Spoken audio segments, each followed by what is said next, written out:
I'm Kiwi, And I'm Jarad. and we are the two gentlemen coming to you with our hearts in the right places. Jarad, how are you? I'm okay, mate. I'm okay. What's been happening? A lot's been happening, but oh, we had a birthday party for my little one.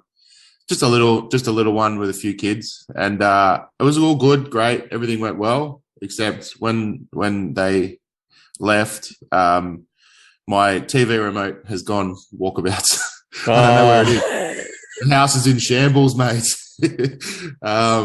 Yeah, out of all things to lose in the house, I think that's top five of not to lose. But I've worked out like some TVs you can't turn on without it, but my TV, fortunately, can be turned on, and I've still got the Foxtel remote, so it's not the end of the world.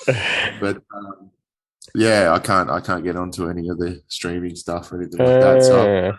ordered a new remote, so that'll make sure I find the other one. The day that arrives, I'll find the other one, sure, for sure. But we've looked everywhere in the house. Like I'm telling, like not one. I swear we haven't. Yeah, it's every drawer, every place, under every bed. It's just. I think I'm thinking one of the kids might have just sort of run around with it, pretending to turn on TV or something. I don't know, but and they maybe just put it back somewhere, or it's probably in some obscure place. But the fruit bowl or something, But yeah, yeah. Other than that, I'm okay, mate. I'm okay. I'm still reeling, but I'm okay. What about yourself? That's tough, man. Look, I truly sympathize with you because it's so annoying. It's usually in the crack of the lounge or something, but Yeah, um, yeah. I'm guessing it might have gone into one of the kids' lolly bags and they've taken it with Well, them. we actually did ask. We actually sent a few messages out. Just, do you want just, do your kids remember playing with it, or remember a kid playing with it by any chance? But random question, but yeah, but very understood by every parent because they know that the world comes to an end if the TV's not on.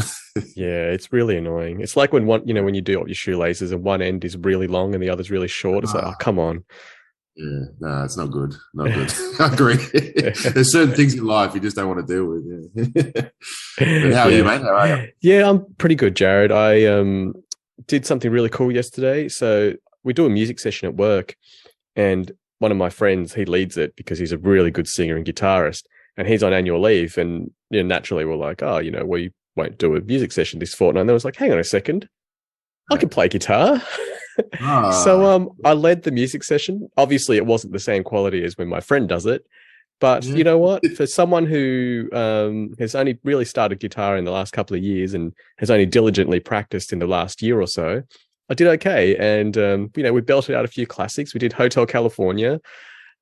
Wow. Yeah, which is not the easiest song for a beginner. And what else did we do? That was a classic. And we finished up with Take Me Home Country Road. So that was great. Oh, well. That was the first time I'd ever played it. And I sight read the chords, not sight read music, but at least I could read the chords as I was going and just was able Yeah. to, I knew the song well enough to play on the fly. So that was really, really fun. Look at you, mate. Every week we speak, you leaps and bounds with this guitar playing and music. Tell Yeah, you I what, think so. 3 weeks ago or 4 weeks ago, I was like, oh, I think I'm going to go join this adult, choir or whatever it is. And then from there, now you're leading things and doing things and playing guitar by sight. So yeah, good on you, man. That's awesome. Thanks, Jared. And for all our high school friends, we also played Hallelujah, which was one of my favorite songs growing up. And It's yeah, it's actually quite easy. So it wasn't that impressive, but still, it was good.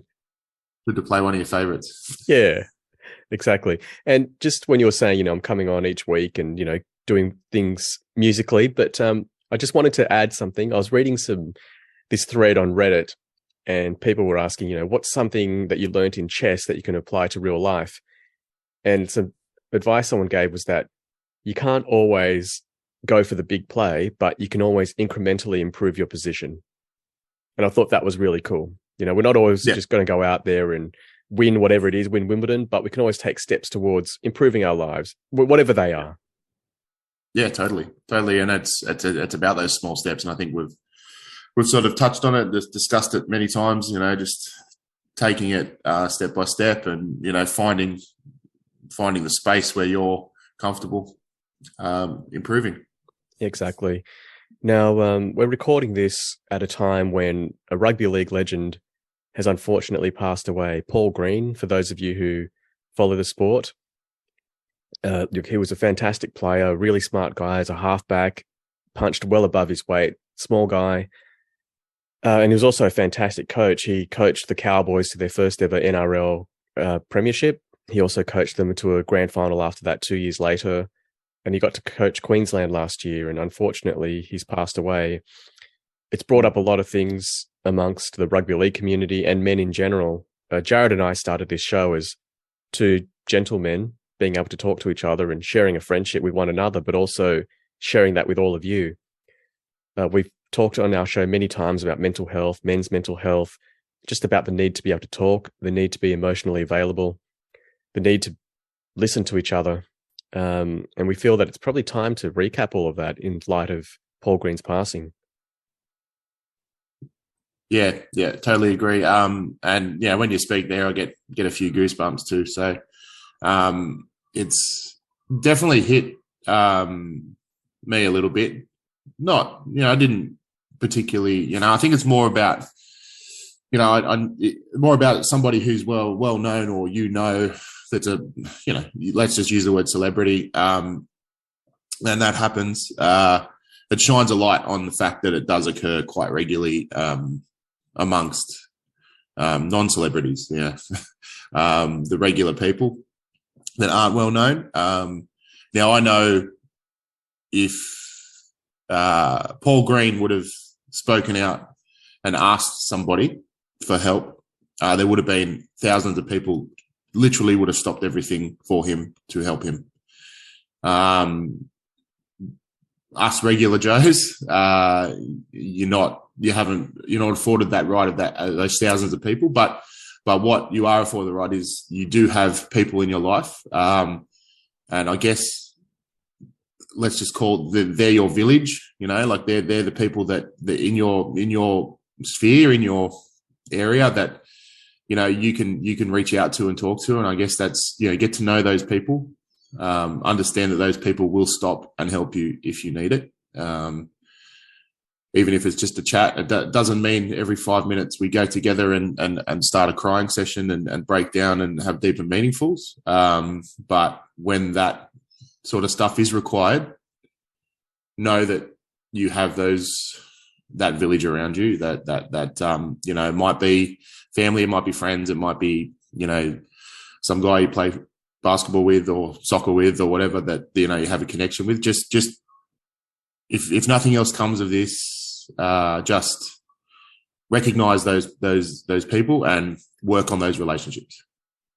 Yeah, definitely, Jarad. I think we take it pretty seriously now. Like we're men, we tend to muck around a lot. We take the mickey out of everything, but when it comes down to it, we're there for each other. We really are, all of us. And this isn't just for men. Sorry, I shouldn't have said men, but all men and women. Yeah. As much as we muck around in this country, in Australia, we've got this real self-deprecating humor. We are there for each other. We do have each other's backs. So, look, please reach out if you ever need to talk to somebody. If you're feeling, something's becoming a little bit overwhelming, if you're struggling with anything, there's always someone around. And we've got Lifeline, of course, as well. If you can't get in touch with somebody, please consider giving Lifeline a call. I'm sort of stuck for words a little bit. I guess the idea of this is we just have a chat. So I'm gonna say a few things. It might not be in context with what Kiwi says, and he might have the same. But look, to me, if things like little gatherings and even just a meet up with one person is like hitting a reset button. For me, if I'm having, we all have rough days and moments and, half days, weeks, whatever. But sometimes, just for me, having this chat with Kiwi helps. It's a nice thing to look forward to. I understand not everyone has that opportunity, but going back to, working on your village and working on those relationships. I mean, little catch ups, even if it's things like, even if it's a 10-minute thing, like even if it's just, hey, you've left something at my house when we're hanging out whatever, I'm just going to drop it over to you. And those little interactions just really help. And that goes back to the little steps, I think, you're talking about little steps, physically with the guitar and with other things in life, like I say, you're not going to win Wimbledon straight away, but those little steps and those little moments help you get in a better space. And I think for me are very important. Yeah, I agree, Jarad. Yeah, I want to go into how we view, I suppose, our self-worth, Jarad. We've done an episode on Does Your Job Define You? I think a lot of men get our identity from our purpose. For example, I'm an accountant, I'm a miner, I do this, and then the industry disappears, or we maybe get made redundant. Something changes, our purpose changes. And I think some people can feel a bit lost because of that. And the fact that we had a whole episode on Does Your Job Define You kind of says a lot, doesn't it? That, in our society, quite often it does. Yeah. And what do you do when you first meet somebody? Hi, how are you going? I'm Jarad. I'm a this. What do you do for a living? Exactly. That to me is a big thing, that we start our relationship with that person with what you currently are working on. I mean, that doesn't mean you're going to be that for life, and it's being someone who's had a job at least, or jobs that I'm not overly fond of. Yeah. I don't want that to define me, and it did define me. Like when I'd go to meet somebody or talk to somebody there, you were that person that issued those things and did those things, and you're like, well, it's a job, but it did have an effect on your entire life. So it's tough. It does definitely does define you. Yeah. So I think we really need to learn how to, I suppose, look at our identity and see what it is that makes who we are, see what it is that makes a life, because some amazing, accomplished people who've done great things. They've climbed the mountain. They've climbed every mountain there is in their field. And, they realize that they've got to come back down from the mountain. And what do you do when you return to civilian life after that? And it's a struggle that a lot of people have gone through. This isn't the first person who's gone through this path. It's a lot of elite people feel the same. And it must be really difficult to reassess and find out who you are, and I suppose spend time with normal people like you and me who aren't those elites. Yeah. It's and again, like I said, here's a recap, and we are going on, and we have actually spoken about this previously with professional sports people coming back to reality, but in this case, who knows if that was a factor. It might have been a big factor. It might not have been, but the reality of hitting those highs and then not being able to replicate it, I think, has a big part in some of these, this depression or feelings that some of these guys and girls feel. Yeah, I think something that I'm learning to see is that life has stages. Yeah. Quite often we'd love, I think we'd all love to be teenagers forever. That 18, 19-year-old period where you're king of the world, you haven't failed yet, so you're unbeatable. You're undefeated at that point because you haven't played the game of life for long enough, have you? And, you're free to dream and do whatever you want. And then you move on to the next stage of your life, which is what I like to call reality, which is where life punches you in the face and you learn that, wow, it's not what I thought it was. I can't conquer this as the way I thought I would. And then you move on to the next phase of your life. In my case, it was to become a parent. And I'm still in that phase, but I'm learning other things and learning more about myself as I go on. And this podcast has helped a lot with that. So yeah, for me, my lesson that I've learned so much in the past few years is, whatever stage you're up to, it's really important to identify that, and it's not forever either. So you might be going through a big transitional phase, and that's okay, and you'll get to the next one, and that's quite tough though, that transition, isn't it? I'm trying I mean, yes, I agree. So that's the point. But what I want to say to that is, very much so, life is stages, and there are people and things that are regulars, I guess, if you want to put that there. There's people that transcend. That's not the right word, but go from stage to stage, and they actually connect those stages. And there's always that person. Oh yeah, you were there from that point, or and it's a lot of the time it's family, obviously. But those lucky enough to have a good few friends that have gone through those stages, that's awesome. But yeah, it's definitely, it's evident to me in my little bubble that that the stages, I'm transitioning into a new stage at the moment, and it's just, now I'm aware of it though. I think the last couple of times, looking back at those times I transitioned into a different part of my life, I wasn't aware of it as much. Yep. But I think as I'm older, I'm actually there. You know what? This is why this is happening. And again, I think it's being a lot more self-aware. And you just said it then. Being able to talk openly now. In this podcast form, but I get to see my mate every week. And it just makes it a little bit easier when this happens, because it's not always easy when this transition happens, and that's the key to it. Sometimes people want it. Sometimes you're there as a teenager. Oh, I can't wait till I'm an adult and I can drive. I can't wait till I can have my first legal beer. I can't wait till I can do this. But as you get older, so that's you wanting that transition. But as you get older, you're like, oh, I wish I could still just have that 16-year-old me where I didn't really care about anything but nothing. Yeah. But it's I guess you got to keep looking forward. I think you said that you got to keep looking forward, because that's where we're going. We can't keep looking backwards and wishing that we were that, because as my physio said to me when I hurt my leg the other week, you've never been this old before, so that's why it hurts more. So fair enough. So once I realized that, I'm like, okay, well, now I've got to look after myself a little bit better, Yeah, look, so, we're heading into our mid-40s. I think we're still considered early 40s, but I've said before, we're middle-aged, and that's something that we need to transition into as well. I find that not hard to accept, but it's like, wow, it's something I need to be aware of, that we are getting older, our looks are fading, our abilities are fading, my legs are much more tired than they used to be when I do things.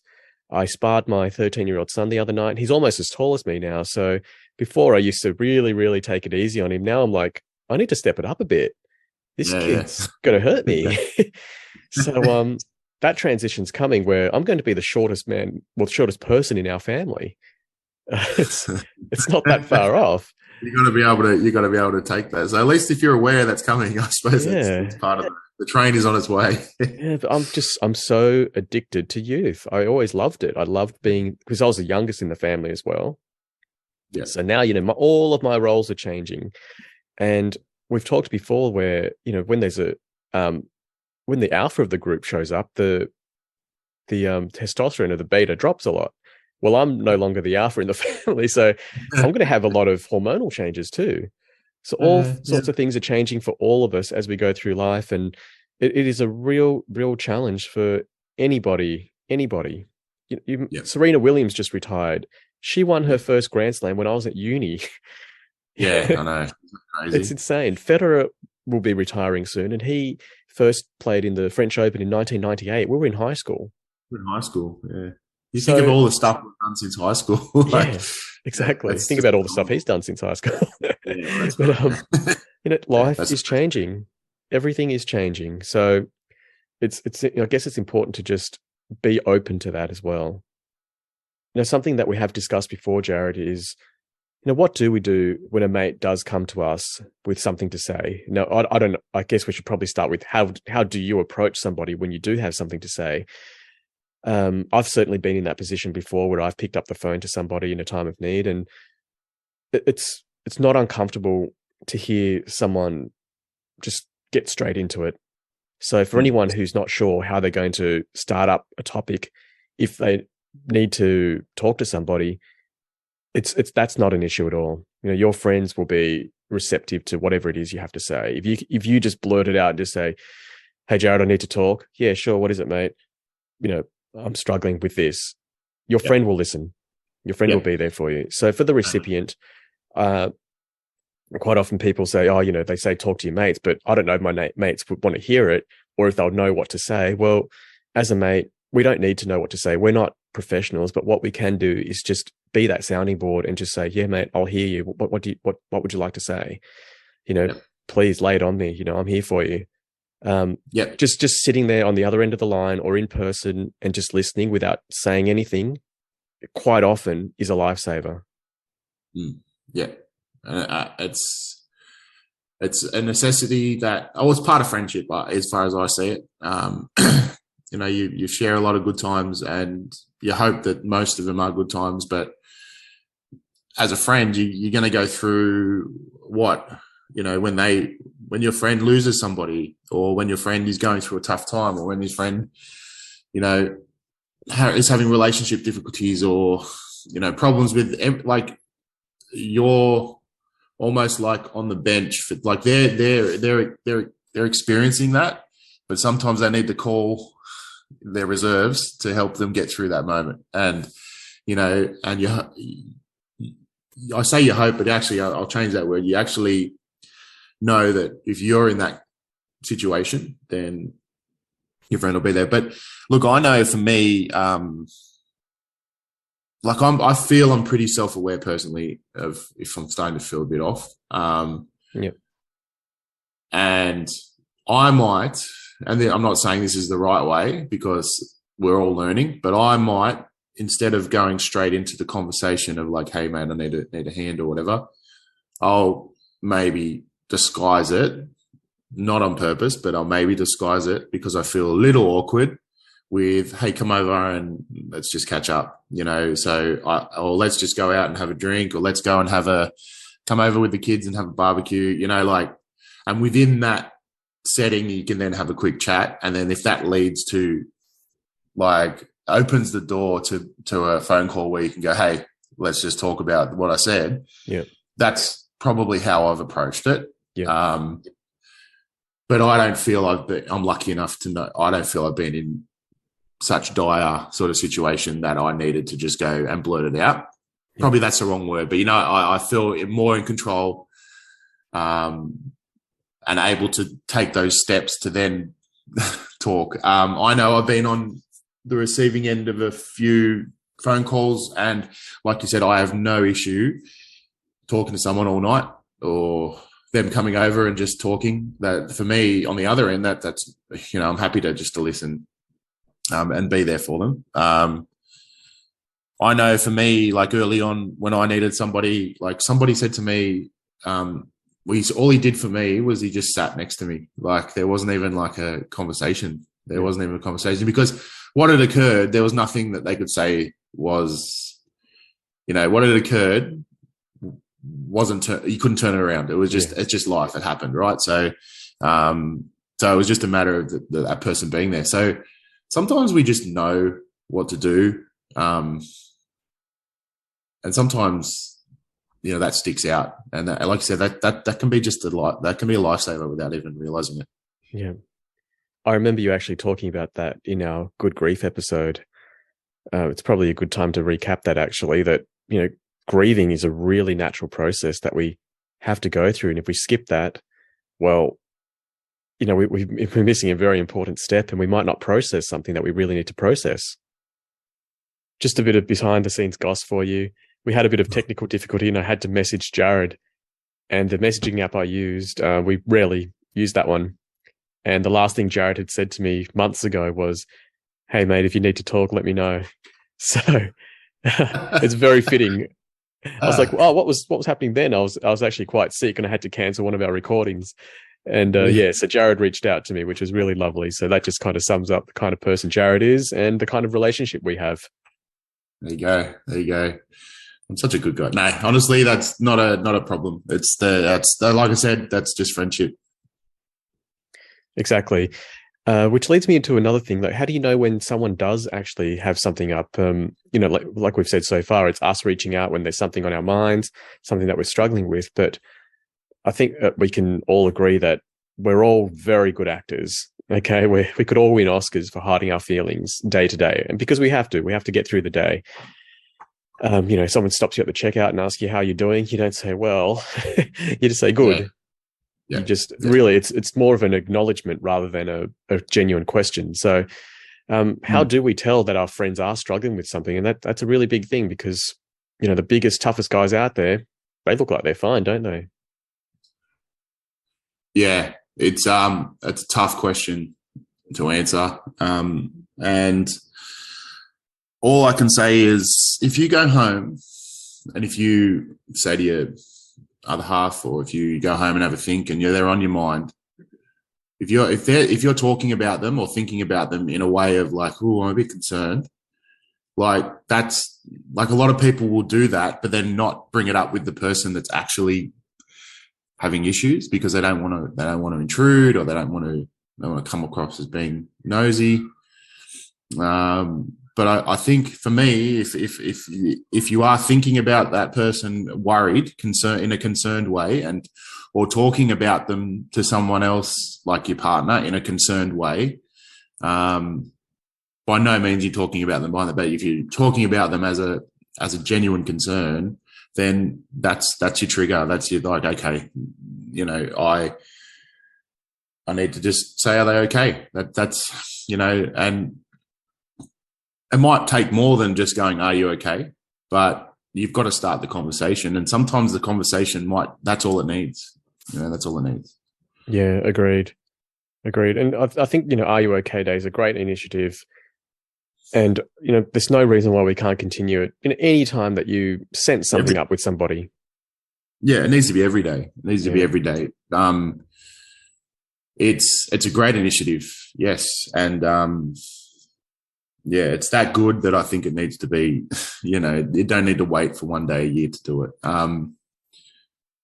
Because, your friends, if you ask someone if they're okay, I'm fine. Like, at least you've asked them, like, they're not going to be offended that you've asked if they're okay. And I mean, if they do get offended, well, then I guess that's a trigger as well. They'll say, okay, maybe they're not doing too well, So yeah, look, it's 3 words that can save somebody, and it all can start the conversation.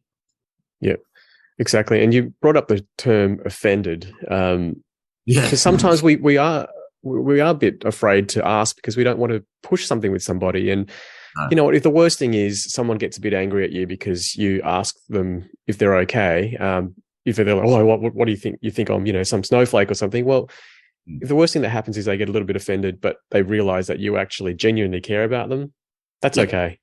I could cop that. If one of my friends gets angry at me because I thought that there was something up with them, and they're angry that I think that they can't handle it, or that they're, fragile in whatever way, that's fine, because we all are. We all have our days. I think most of us are one, straw away from breaking the camel's back. It's just that straw never comes, that particular thing. But we've all got that thing that, if that happened, then we'd all, break down. Yeah. And that's okay, because we're human. Yeah. So, like you said, it's okay if somebody does get a little bit, that point, that what you just said there was good, because it was, it's, in a moment of clarity, they'll go, oh, hang on a minute. And they actually give a, 2 hoots. So, you can take that little bit of a, anger, or anger is probably a strong word, but that, not being pleased with you for a little while. But, in that moment of clarity, when they're, oh yeah, actually I can ring him or speak to him. Yeah, at least he cares. At least he's willing to go there, whereas everyone else is just tiptoeing around it and wants to just go out for drinks and have a good time and talk about the footy. Yep. Now, Jarad, I recall that you did a mental health first aid course not too long ago. I remember Erica recommending one to me, just saying that it's very rare that you use first aid on anyone. You can use the information you learn from a mental health first aid course every single day. Yep. Well, pretty much in every single conversation. And, at the very least, I think if we look into maybe doing an active listening course, or just developing our interpersonal skills, that would go a long way towards helping others. It helped me personally, and it helped me be more aware of how I'm feeling, and it helped me be more aware of the people around me. Quite simply, it was a very positive. Whilst the subject wasn't positive, it was a very interesting course that you can use daily. Yeah, exactly. Yeah, you've just confirmed what Erica said. Look, thanks again, everybody, for joining us. I know that it hasn't been the most positive episode, but out of all this, the lesson I'm learning is really I'm just working on my relationships with everybody as much as I can, at whatever level that is, whether it's with my children and my partner, which is really, really deep and essentially my life, or whether it's just the person that I can give attention to at the supermarket. Just being able to make eye contact with somebody, smiling at them, it can really lift a moment. And from there, if you look at those two extremes where you've got everything in family and just a fleeting relationship with a random person, well, everything else in between, well, if we can work on those, strengthen those connections, I think life can become really meaningful. And in Jarad's words, we've got a better village, we've got a stronger village around us, and we can really support each other and be there for one another and trust each other. So when things do happen and things aren't great for us, well, at least we've got somebody that we can talk to and people that we can trust around us. As always, mate, you've summed up our conversation really well. I probably should try and sum up these things first, so then you can finish. Because if people finish with my voice, it's probably not the greatest. My advice, but basically, I'm saying listen to Kiwi because he unbelievable what you did just there, and you summed up my thoughts really well. Thanks, Jarad. Look, I love your words. I love your simple be human. If we ever had a slogan for our show, it would be that, be human. Everybody out there, I know it sounds tokenistic, but Jarad and I, we really are here for you. We wanted to continue our conversation with each other as friends in this public forum simply because we want to share it. We want people to feel included. And look, you're always welcome to contact us, whether it's, through just liking and subscribing, whether it's contacting us personally. We're always up for a chat. We genuinely care about people. And we want to make this world a better place. And the best place to start is our own community. And that starts with our families and anyone that we interact with. So wherever you go in life, please reach out and let's be human. See you, Thanks, mate. Jarad. Thanks, Jarad.